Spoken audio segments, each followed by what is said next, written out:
Hey friends, with you Vishal. Are you watching RD Group of Management Training Academy?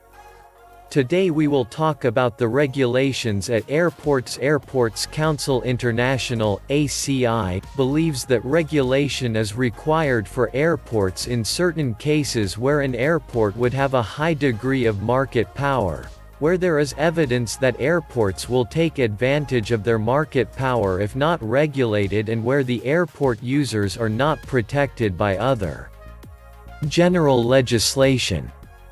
A country needs to explore the pros and cons of regulation before imposing it, as regulation imposes costs, bureaucracy, inflexibility and restricts creativity.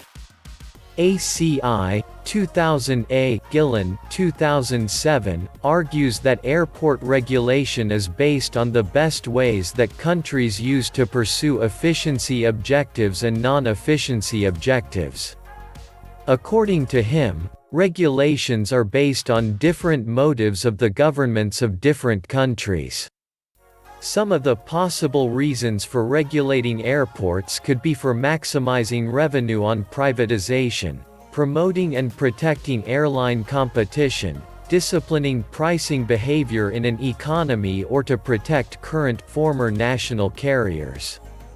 Countries around the world use different forms of economic regulation for airports as they are considered as natural monopolies.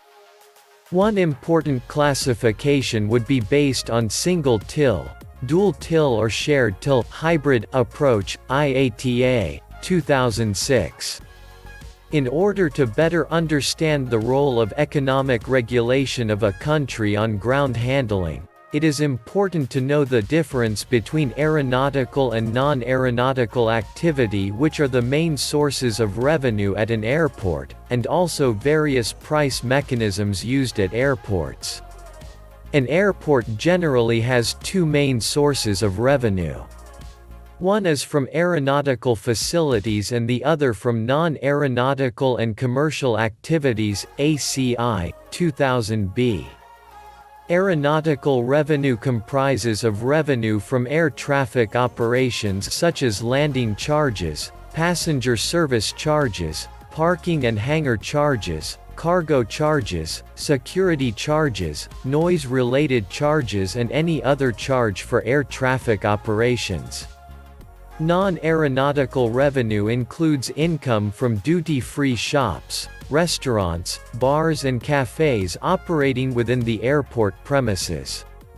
It also includes revenue from rentals, automobile parking, revenue from commercial activities operated at airports and aviation fuel and oil concessionaries. ICAO, 2006. Is ground handling an aeronautical or non-aeronautical activity?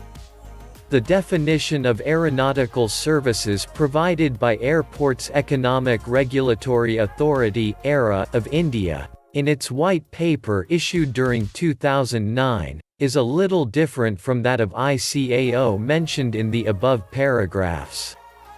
Ground handling services relating to passengers, cargo and aircraft is part of aeronautical activity. In addition to this, supplying fuel to the aircraft at an airport is also part of aeronautical service. AERA, 2009. The Association of Private Airport Operators (APAO), in response to AERA's white paper on economic regulation at airports, has commented that competition does exist for ground handling at airports and that ground handling and cargo handling should be taken out of regulatory contexts, and that it would harm the existing contracts signed by major airports in India. APAO, 2010. The Airports Council International (ACI) in its annual report of 2010 classifies the revenue from ground handling as part of aeronautical services, which is about 5% in 2010. ACI, 2010. The Operation Management and Development Agreement (OMDA) between AAI and DIAL, one of the members of ACI, signed during 2006, classifies ground handling activities including cargo handling as a non-aeronautical activity, Pondy et al. 2010. In addition to this contradiction, it is also seen that ACI's Director of Economics had classified ground handling as a non-aeronautical activity, WTO, 2007. ICAO considers the revenue from ground handling as a separate source of revenue, neither aeronautical nor non-aeronautical.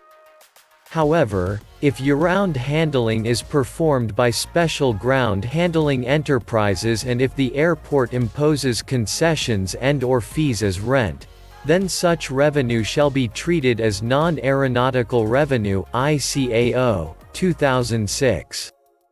The Australian Competition and Consumer Commission has included ground handling including equipment storage and refueling as an aeronautical activity, ACCC, 2009.